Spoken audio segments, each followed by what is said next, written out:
the Extension Agriculture Institute, your connection to the latest agriculture and horticulture research from the University of Wisconsin-Madison. So you should also consider what time of year you're going to plant cover crops. You are likely to have the opportunity to plant cover crops in the fall and have them go through the winter. And you have a couple of options there. If you want a cover crop that is going to come back in the spring, then ideally you're going to be planting something like rye, maybe winter camelina, a vetch like hairy vetch. Those are plants that you can plant fairly late into the fall. In fact, rye you can even plant into early November.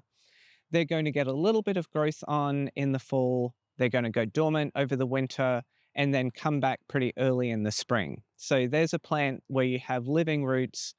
Potentially you're going to have living roots all year round then because you've got that living cover through the winter, and then you go into your vegetable crops for the spring and summer. You've also got the option of planting a fall cover crop that is going to be killed by the winter. So a winter killed cover crop would be something like oats. A lot of pea varieties are not going to survive the winter. You might plant something like buckwheat or maybe a tillage radish. And so those are all plants that are going to put on some growth in the fall. You might want to plant them a little bit earlier in the fall so that you have enough time to get some good biomass. And then they're going to be killed by the frosts. They're going to just be standing cover in the field to protect your soil over the winter. And then in the spring, it might be a little easier for you to get into the field because you don't have to deal with killing those cover crops. Often you can just roll them down, depending on whether you use no-till practices. You may be able to just roll them down and plant into them, or you may want to till them into the ground, add a little bit of organic matter, and then go on with your regular planting. You also have the option of putting in a spring cover crop that might come before some of your longer season summer crops. So some good examples of that would be a plant like oats. Often oats is planted together with peas. Those two make a really good mix where the peas will grow up the taller stems, the sturdier stems of the oats. And by having that legume in the mix, you're going to add some nitrogen into that organic matter that you're then going to be working into your field. You can also just roll down an oats and pea mix. Again, if you're using some no-till practices, you can mow that, you can roll it down and smother it with a tarp, and then plant directly into that.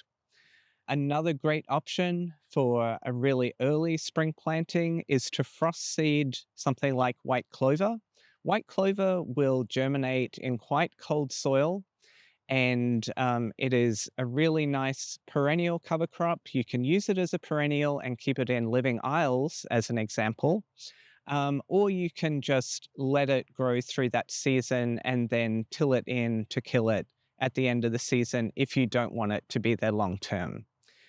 We tend to have white clover around some of our more permanent structures like our high tunnel.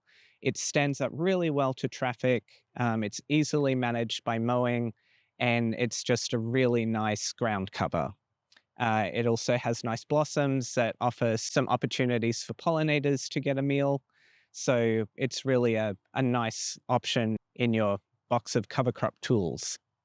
If you have the opportunity to plant a cover crop in the summer, that can be a really nice way to add a lot of biomass into your system.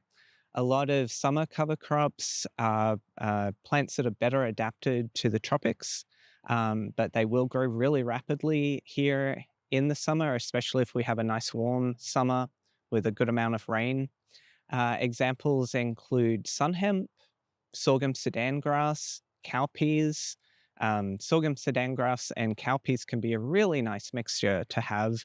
The cowpeas will grow up the tall sorghum sudan grass, and they will add some nitrogen into the system, while the sorghum sudan grass can get really tall and just produces a lot of biomass. So that's something that if you have enough space in your field and you can dedicate an area to a cover crop like that, then it's really nice to be able to just mow that down in the fall. And you can even just leave that stubble to stand through the winter. And then you have, even though you don't have living roots at that point, you do have that protective stubble, those protective roots in the ground.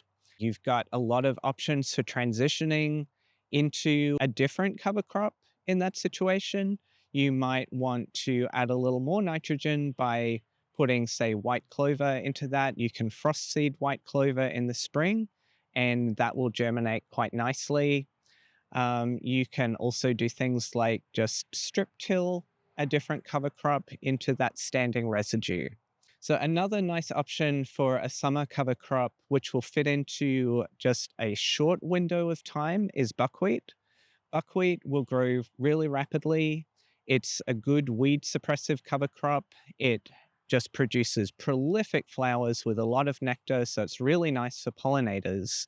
And with buckwheat, you want to try and mow that or kill that before it is producing seed.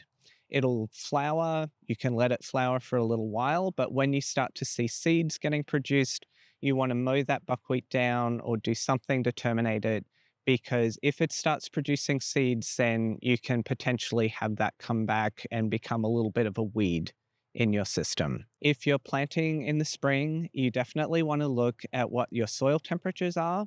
You can look that up online, or you can just measure the soil temperature directly with a thermometer. You want to look at what the minimum temperature is that that plant is going to need to be able to germinate. So something like oats or peas will germinate at about like in the low 40s, maybe 40, 41 degrees Fahrenheit. But there are other cover crops that are just not going to germinate until the soil temperatures get a little bit higher. So you want to consider that. You also want to consider how much moisture you have in the soil. A lot of the time we just throw out cover crop seed and kind of hope for the best. But especially if you're trying to solve a particular problem in your field, like maybe you need that really thick crop of oats and peas to get a bit of organic matter in to suppress early weeds, you want to make sure that it's going to germinate well. You might want to irrigate that. In some cases, you might even want to fertilize a cover crop. I know that with rye, for example, if you want to do something where in the spring when your rye comes back, you've got a really thick stand and you want to crimp that down and plant into it, well, to get that really thick stand of rye, you might even need to add a little bit of fertilizer. So just think about what you can do to get those cover crops going as fast as they can so that they can do the best possible job for you.